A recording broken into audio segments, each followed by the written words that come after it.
అన్ని కొడితే మేము ఎట్లా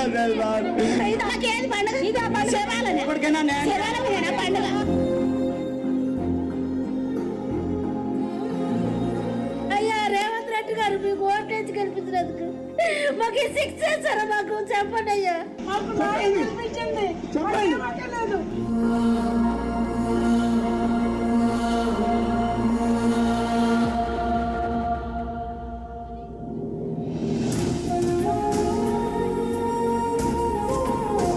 ఇల్లు ఎవరు కూలగొట్టినానా?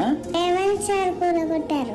అప్పుడు మేము ఏడుస్తూ కూడా వదలలేరు. నేను మా ఇల్లు కూలగొడితే అప్పుడు బుక్స్ అన్ని పోయినాయి అన్న. ఎంత బాధపడ్డామో దేవుడా, ఎక్కడున్నావా తల్లి కదమ్మా, తల్లి కదా.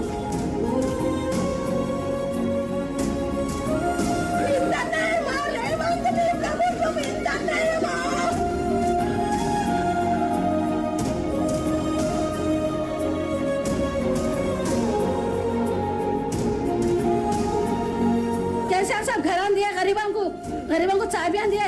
रेवंत रेड्डी साहब आके हमारे घर तोड़ दे रहे लोगों के, 250 घर तोड़ दे रहे, हम पैसे लगा के बनाए। केसीआर साहब तो फुगट में दिए, फिर क्या करे रेवंत रेड्डी? ఇచ్చేది వాళ్ళు, కూల్చేది వాళ్ళు, చంపేది కూడా వాళ్ళైతే బాగున్నాం. చంపేయండి వదిలిపోద్ది.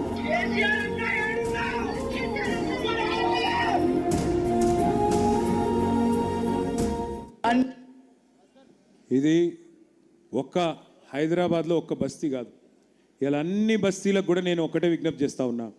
ఈ అరాచకం, ఈ హైడ్రా అరాచకం ఆగాలంటే, ఈ దుర్మార్గం ఆగాలంటే, బుల్డోజర్ మీ ఇంటికి రావద్దంటే మీరు 11 తారీఖు నాడు కాంగ్రెస్ను పచ్చడి చేస్తేనే ఈ దుర్మార్గం ఆగుతుంది.